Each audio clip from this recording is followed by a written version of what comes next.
I am excited for TitanReach.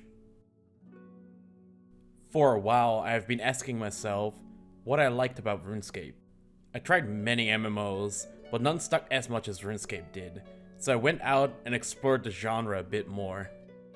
Naturally, I started with MMOs like World of Warcraft and Final Fantasy XIV, finding out that multiplayer aspect and the grandiose bosses are important to me.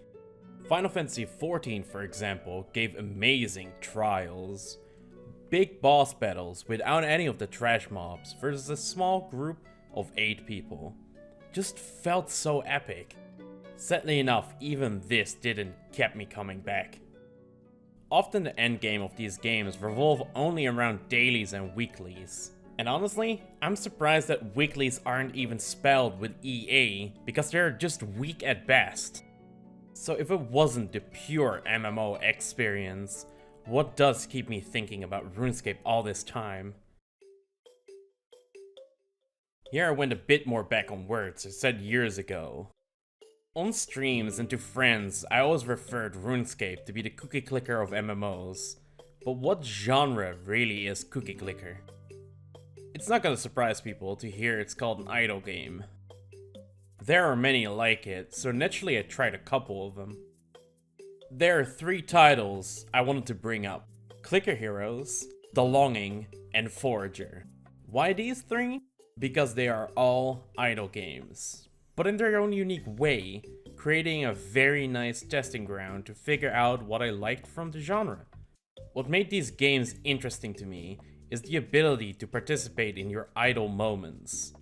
It's something nice to play while watching a movie, but it has moments throughout where you can truly just play the game. Out of these 3 games, Forager is the game with the most influences from other genres. Yet it still holds to the idle experience of waiting short periods of time for your action to be completed. Is it truly just epic boss battles and the idle aspect? Well, no. It's also the ability you can truly grind everything and it isn't just done in an hour. I kept coming back to RuneScape purely because I could just grind a little, but just as much stop and do something completely different. Many MMOs get you stuck in the same gameplay loop, making it very boring at times. What has all of this to do with TitanReach? TitanReach is an up-and-coming idle MMORPG made by an Australian dev team, Square Root Studios. Yes, you heard it right. Another idle MMORPG. This is truly one of my most anticipated MMO games. Not only can this give RuneScape a run for their money, and hopefully better their practices end game, but this will also give fans of this rather unique genre something fresh and new to try out. 20 skills totaling 2,000 levels, new lore, a great graphical experience, new and exciting bosses to defeat, group content, and many more things to dig your teeth in. Sadly enough, I haven't had the ability yet to try this game's early access, but I do want to talk about the things that makes me excited and what I'm hopeful for. The combat is one of the greatest things I'm looking forward to. Most MMOs have this basic one class, one skill set idea. From what I gathered, that's not the case in TitanReach. This means that during combat, you can switch weapons and other gear, just so you can use different skills. Let's give a little example for the people that aren't familiar with RuneScape's combat, which seems to be the main inspiration. You're using a staff for magic damage on a boss, but oh no! The boss has a tank buster ability.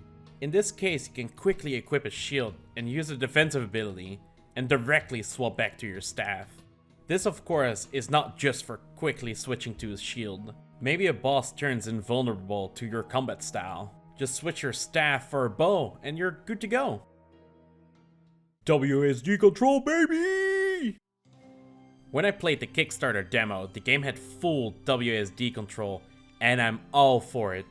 My experience with click-to-walk mechanics have always been a bit bad. They often feel unresponsive, and I can't nervously walk in circles and jump. This is probably all just remnants from other games like World of Warcraft and Dark Souls. But baby, do I just like walking in circles when talking to some friends or people on Twitch. It just feels nice.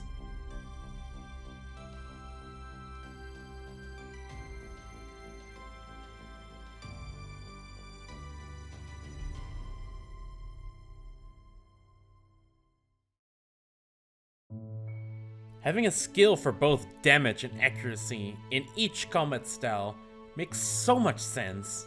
This is something not everyone will like, yet it gives a lot more depth in what is important to train. On top of that, it is nice to see occultism and arcana being their own skill. It just makes me happy not all kinds of magic are linked to combat powers. This is a big one for all skillers. Talking about combat, let's talk about PvP. It's never been my thing, but it's nice to see there's not just one mode.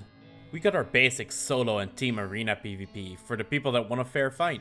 Something that in many games can become quite competitive. But they don't just keep it with that. There's a complete area for free-for-all PvP. The best part? When you're there, it's high risk, high reward. You kill someone, you get everything they have. They kill you, you lose everything. It's never really been my thing, but having a healthy system in place that allows many different people to enjoy your game is important. All I hope is that they allow some special kind of PvP gear. This will enable new players to enjoy PvP without the need of other skills.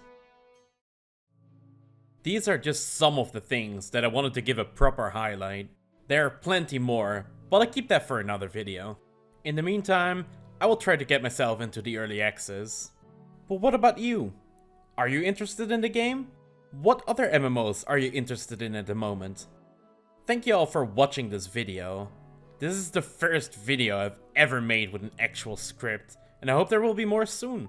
If you liked it, feel free to subscribe or check my other social media in the descriptions below.